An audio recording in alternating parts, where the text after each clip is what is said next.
सत श्री अकाल दोस्तों। अगे आपां प्रैजिडेंट वाइस प्रैजिडेंट पढ़ चुके हैं। हुण उस दे अगे आपां हुण अज इलैक्शन कमीशन ऑफ इंडिया बारे पढ़ांगे।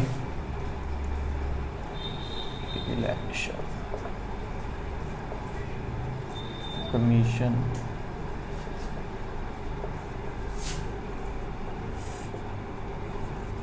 India. Election commission of India एक अजिही प्रणाली है जिस दे द्वारा ही सारे इलैक्शन करवाए जाते हैं। जिन्ने भी इंडिया दे विच इलैक्शन होंदे ने वो इलैक्शन कमीशन ऑफ इंडिया जिहड़ी कि स्टेट दी हैगी ECI उस दे द्वारा कराए जाते हैं। कोई स्टेट दे अंडर नहीं गई। ये सारी इलैक्शन कमीशन जिन्ना भी ये सारा सेंटर के अंतर्गत आउंदा है। तो इस दे विच सब तो पहला तुसीं ये याद करना है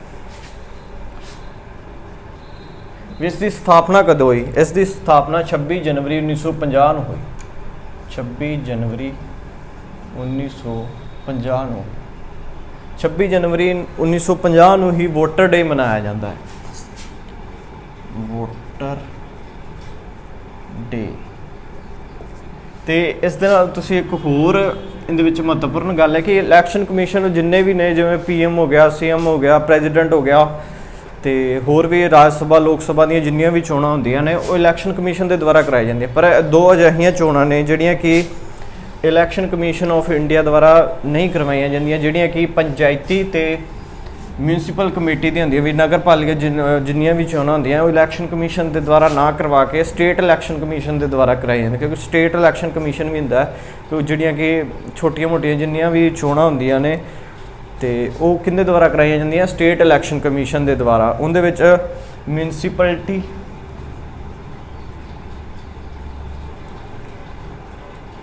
ते पंचायती चोणां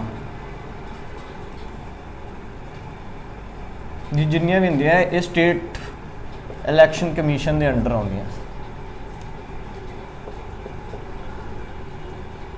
इलैक्शन कमीशन तो इस दे विच होर मैं स्टेट इलैक्शन कमीशन तो इलावा जो बाकी जिन्नियां भी म्यूनसिपैलिटी ते पंचायत हो गया स्टेट इलैक्शन कमीशन बाकी जिन्नियां भी PM CM जिन्नियां भी चोणां ने वो election commission of India ECI द्वारा करवाईयां जांदियां ने। तो चोण जिहड़े चोण आयोग है उहदे विच 3 तरह के मतलब 3 परसनस नूं ऐड किया जाता है जिंदे कि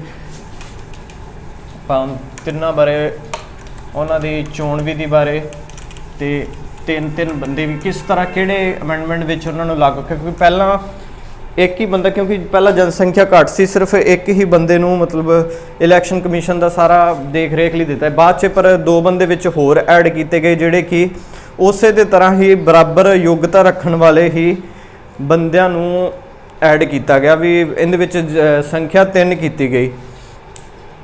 तो आप इनकी संरचना देख लें। संरचना इस विच 3 मैंबरी है। 3 मैंबरी तो दूसरा इस दे विच है कि जिहड़ा मुख चोण इहदे विच जिवें 3 बंदे ने ना तिन्नां च एक तो मुख होएगा तो 2 अदर होणगे। योग्यता भावें बराबर है पर उन्हां विचों एक मुख होएगा जिसकी सब तो पहला नियुक्ति राष्ट्रपति करेगा। नियुक्ति राष्ट्रपति करेगा। नियुक्ति राष्ट्रपति नियुक्ति राष्ट्रपति करेगा। तो जदों हुण दूजे बाकी अदर्स 2 जज की जज कह रहे हैं भी इलैक्शन कमीशन के दूजे 2 मैंबरां की नियुक्ति होएगी तो वो राष्ट्रपति मुख जिहड़ा मैंबर होएगा उनकी सलाह ते बाकी 2 बंदियां की भी नियुक्ति करेगा। और नियुक्ति राष्ट्रपति के द्वारा ही की जाएगी पर सलाह किंदी ते जिहड़ा एक मुख होएगा उनकी सलाह ते ही की जाएगी। तो 1999 विच पहली बारी 1999 विच जिस ते आपां स्थापना तो देख ली भी 1950 विच होई सीगी। 1999 विच पहली बारी इस तरह होया कि जिहड़ी वोट देने वाली जिहड़ी उम्र सी ना वो पहला 21 साल की हुई सी पर बाद दे विच 1999 दे विच ये 18 साल उम्र कर दी गई। तो जे कोई क्वेश्चन आता भी हाँ कदों 18 साल 21 तो घटा के 18 साल की गई, तो 1999 1989। तो हुण आपां एक मतलब एक चार्ट के राही समझ लैंदे भी ये किस तरह किया गया सीगा। 1950 दे विच स्थापना हो गई, 1999 दे विच पहली अमेंडमेंट हो गई। 1950 दे विच की सीगा कि इहदे विच एक ही मैंबर सी, क्योंकि जनसंख्या के हिसाब नाल एक मैंबर उन्होंने बहुत लगे, उन्होंने एक मैंबर ही रखा।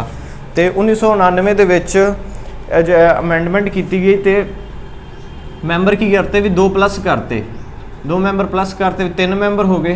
तो नाल दे नाल 21 तो घटा के 18 साल उम्र कर दी गई। 21 तो 18 साल उम्र करती भी, पहला 21 सी, बाद 18 साल वोट पाने की उम्र कर दी गई।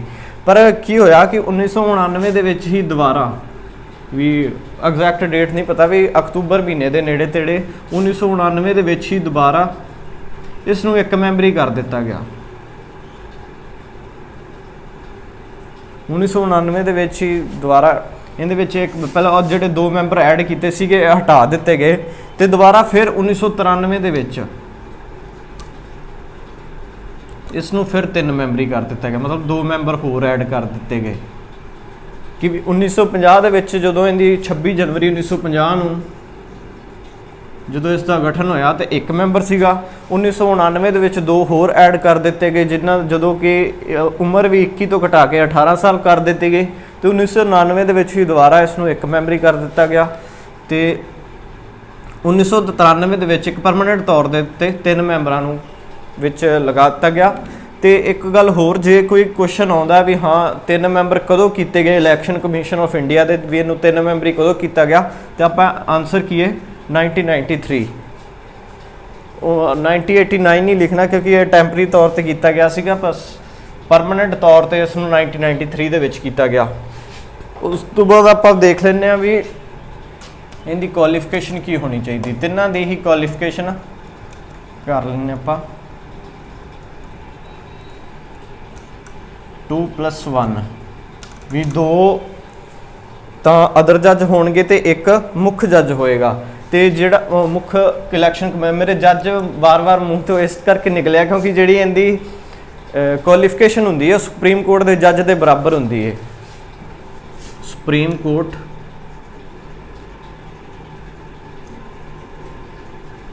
दे जज दे बराबर। हुण सुप्रीम कोर्ट के जज बनने लई तुहानूं भी मैं अगे क्वालिफिकेशन करा चुका, बाकी सारियां सेम हुंदियां। जिहड़ी क्वालिफिकेशन मेन हुंदी है वो की हुंदी है 5 साल जज रहा होवे ते 10 साल वकील रहा होवे। 5 साल जज ते 5 साल ही और 10 साल वकील, जो कि एक इलैक्शन कमीशन ऑफ इंडिया का मैंबर बनने लई जरूरी है। तो इस दे विच 3 मैंबर होंदे, 3 मैंबरां दी ही क्वालिफिकेशन यही होनी चाहिए है, भी इस तो घट नहीं होनी चाहिए। तो उस तो इलावा हुण मेन इहदे विच यही सीगा भी डेट तुहानूं दस दित्ती। तो इहदे विच जिहड़ी अमेंडमेंट होई सी 1993 दे विच होई सीगी। हुण बाकी कुछ आपां जनरल जिहियां गल्लां इहदे विच ऐड ऑन कर लैंदे आ जिहड़ियां कि इहदे काम की ने इलैक्शन कमीशन ऑफ इंडिया दे। हुण इलैक्शन कमीशन दस्सिया भी तुहानूं जिन्नियां भी इंडिया दे विच चोणां हुंदियां पंचायती ते म्यूनसिपैलिटी नूं छड्ड के उन्हां सारिਆਂ दी ही देख रेख इलैक्शन कमीशन ऑफ इंडिया द्वारा की जाती है। तो जिन्ने भी मतलब वोटर सूची है या वोटर सूची दे विच किसी का नाम हुंदा, तुसीं अपने वोटर कार्ड भी देखे होने, उन्हां दे विच ते भी इलैक्शन कमीशन ऑफ इंडिया ही लिखिया हुंदा है। तो जिन्नी भी मतलब सूचियां ने भी सूची च किसी बंदे नूं ऐड कि जे किसी नूं मौत करके हो गया तो मतलब है नहीं भी ये 3 बंदे दे काम है, 3 बंदे ने होर अगे बंदियां दे विच काम जिवें वंडे हुंदे ने। तो 1950 दे विच ही एक मतलब पब्लिक एडमिनिस्ट्रेटिव बनाया गया सी, जिस दे अंतर्गत कि सारियां इस दियां पावर्स लिखियां हुई सी भी इलैक्शन कमीशन ऑफ इंडिया दे ये वाले काम ने। वो संविधान दे विच नहीं लिखे, संविधान दे विच इस तरह लिखा भी एक इलैक्शन कमीशन ऑफ इंडिया होएगा, उसकी नियुक्ति बारे लिखा गया, बाकी उसके काम जिन्ने भी ने वो संविधान तो बाहर जिन्हों कि पब्लिक एडमिनिस्ट्रेटिव कहा जाता उस दे विच लिखे गए ने। ਤੇ ਉਸ ਤੋਂ ਇਲਾਵਾ ਇਹਦੇ ਕੰਮ ਮੈਂ ਤੁਹਾਨੂੰ ਦੱਸ ਹੀ ਦਿੱਤੇ ਵੀ ਇਸ ਦਾ ਕੰਮ ਵੋਟਾਂ ਚੋਣ ਸੂਚੀ ਤਿਆਰ ਕਰਨਾ ਹੈ, ਚੋਣ ਜਾਬਤਾ ਲਾਉਣਾ ਹੈ, ਜਾਂ ਜੇ ਕੋਈ ਗਲਤ ਤਰੀਕੇ ਨਾਲ ਚੋਣਾਂ ਦਾ ਪ੍ਰਚਾਰ ਕਰ ਰਿਹਾ ਉਸ ਦੀ ਸਾਰੀ ਦੇਖ ਰੇਖ ਇਲੈਕਸ਼ਨ ਕਮਿਸ਼ਨ ਆਫ ਇੰਡੀਆ ਰਾਹੀਂ ਹੀ ਹੋਏਗੀ। ਉਸ ਤੋਂ ਇਲਾਵਾ ਮੈਂ ਤੁਹਾਨੂੰ ਇੱਕ ਜਨਰਲ ਗੱਲਾਂ ਦੱਸਦਾ ਵੀ 1931 ਦੇ ਵਿੱਚ ਕਰਾਚੀ ਰਾਜਨੀਤਿਕ ਸਮਾਨਤਾ ਦੀ ਮੰਗ ਕੀਤੀ ਗਈ ਸੀ। 1931 ਹੁਣ ਕਰਾਚੀ ਇਹ ਅਜਿਹਾ ਟਾਈਮ ਸੀਗਾ ਜਦੋਂ ਕਿ ਕਾਂਗਰਸ ਦੇ ਅਧਿਵੇਸ਼ਨ ਚੱਲ ਰਹੇ ਸੀਗੇ। 1931 ਦੇ ਵਿੱਚ ਕਰਾਚੀ ਦੇ ਵਿੱਚ ਹੋਇਆ ਸੀਗਾ ਉਹਨਾਂ ਦਾ ਕਾਂਗਰਸ ਦਾ ਅਧਿਵੇਸ਼ਨ ਹੁੰਦਾ ਵੀ ਮੀਟਿੰਗ ਹੋਈ ਸੀਗੀ ਜਿਸ ਦੇ ਵਿੱਚ ਰਾਜਨੀਤਿਕ ਸਮਾਨਤਾ ਦੀ ਮੰਗ ਕੀਤੀ ਗਈ। ਤੇ ਉਸ ਤੋਂ ਇਲਾਵਾ 1929 ਦੇ ਵਿੱਚ ਇੱਕ ਹੋਰ ਅਧਿਵੇਸ਼ਨ ਮਤਲਬ ਇਸ ਜਿਹੜਾ ਪਹਿਲਾ ਅਧਿਵੇਸ਼ਨ ਹੋਇਆ ਸੀ 1929 ਦੇ ਵਿੱਚ ਲਾਹੌਰ ਦੇ ਵਿੱਚ ਹੋਇਆ ਸੀਗਾ। ਤੇ ਜਦੋਂ 1928 ਸੀਗਾ 1928 ਦੇ ਵਿੱਚ ਸਾਈਮਨ ਕਮਿਸ਼ਨ ਨੂੰ ਭਾਰਤ ਆਇਆ ਸੀਗਾ। ਤੇ ਉਸ ਤੋਂ ਇਲਾਵਾ ਇੱਕ ਕੁਐਸਚਨ ਹੋਰ ਬਣਦਾ ਵੀ ਸਾਈਮਨ ਕਮਿਸ਼ਨ ਬਣਿਆ ਕਦੋਂ ਸੀ? ਸਾਈਮਨ ਕਮਿਸ਼ਨ 1927 ਦੇ ਵਿੱਚ ਬਣਿਆ ਸੀਗਾ, 27 ਦੇ ਵਿੱਚ ਸੀਗਾ।